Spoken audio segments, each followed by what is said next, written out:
You're watching the award-winning GHS-TV, a nationally recognized student television station.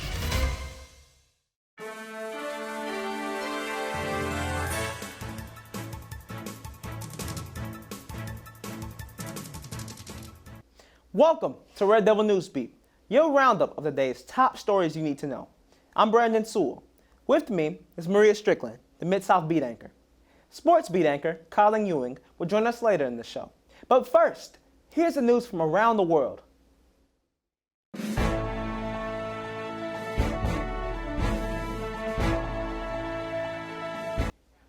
Police arrest 2 teenagers in connection with the mass shooting at a Sweet 16 party in Dadeville, Alabama.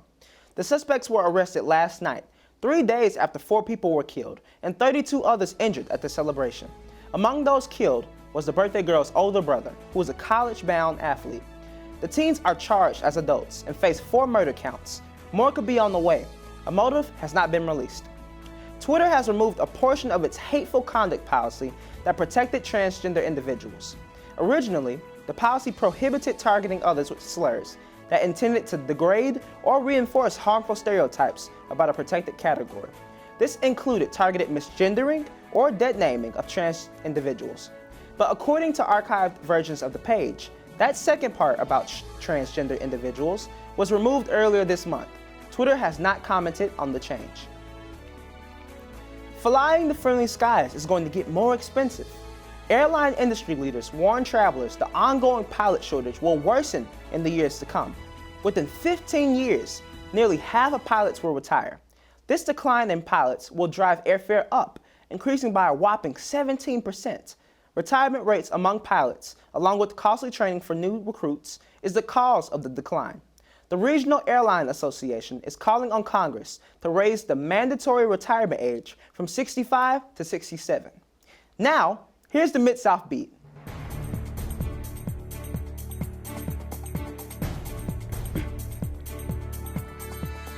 Good evening. A curfew for teens will be enforced downtown. That's according to Memphis Mayor Jim Strickland. The announcements come after the police department paused a new juvenile crime abatement program. Strickland says teens found downtown without an adult will be taken to a city-owned facility, call their parents, and cite them to juvenile court. He says teens should not be downtown without an adult, but some city stakeholders don't agree. There will be more details about the plan in May. The Tennessee Three takes their stance to the White House. 3 Tennessee lawmakers who participated in protests over last month's school shooting in Nashville are set to meet with President Biden on Monday. The president spoke with the lawmakers to thank them for speaking out to protect their communities.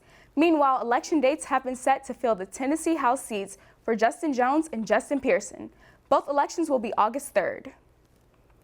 Another candidate for the Memphis Shelby County Schools superintendent position has dropped out. Keith Miles Jr. is the current superintendent of Bridgeton Public Schools in New Jersey. He was added to the finalist list after Brenda Casellis withdrew her name early yesterday. However, Miles says he will be taking a superintendent position in Pennsylvania. 3 finalists still remain in the run for MSCS: Tony Williams, Angela Whitelaw, both from the district, and Carlton Jenkins. GHS seniors, like Brandon here, graduate 1 month from today, but many are still trying to figure out the next step after school. So, the SGA swooped in and housed the 2nd annual job fair for the graduating class of 2023. Reporter Colin Ewing, along with videographers Nicholas Hughes, Michael Johnson, and Jonathan Wall, take us inside the fair. What's being offered at this career fair? We have sales, we have doctors, lawyers, we have the judge, we have the sheriff department, we have the police department, we have the fire department, we have the city of Memphis, we have light, gas, and water. We have a whole lot of vendors that the students are able to enjoy and engage in and learn about all the professions that are out there.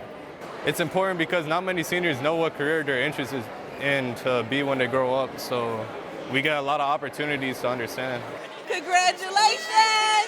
We're offering the students today an opportunity just to learn about this industry, and as they're pursuing the next level of their secondary education, to consider TK Elevator, looking at all of the different roles that they have globally. Coming here and seeing all the departments and seeing who I can work with and people who would be willing to give me jobs or opportunities either during or after college has been extremely beneficial. The purpose of education is for us to teach skills, knowledge, content, but to prepare them for the workforce. Once they leave high school, they need to be prepared to leave high school going into the workforce. Even if they choose college, they need to know their career path. So to engage them and allow them to see all the professions that are out there is enabling them to be able to have a better future. This is important. This is huge. At the end of the day, at the end of education, they need this the career fair so that they can move forward in their lives.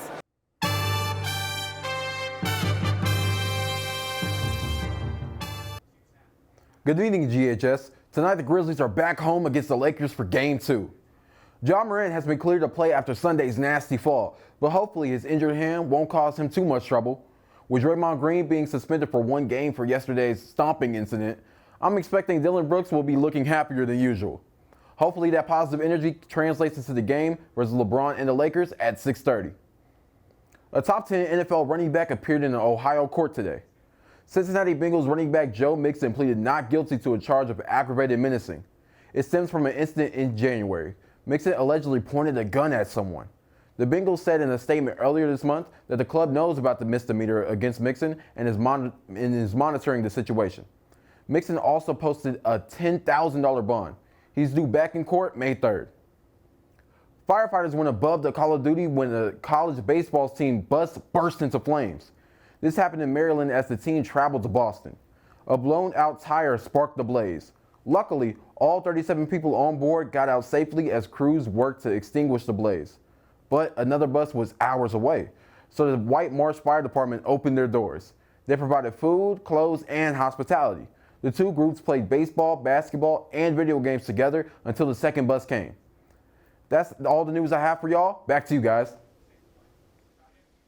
Thanks, Colin. Let's take a look at the weather in the coming days. Tonight is warmer than the last few nights, with a low of 61 and a mainly clear sky. Tomorrow is hot and windy with a high of 83 degrees. That's it for our final Red Devil News Feed. We want to thank you for watching all week. Have a good evening.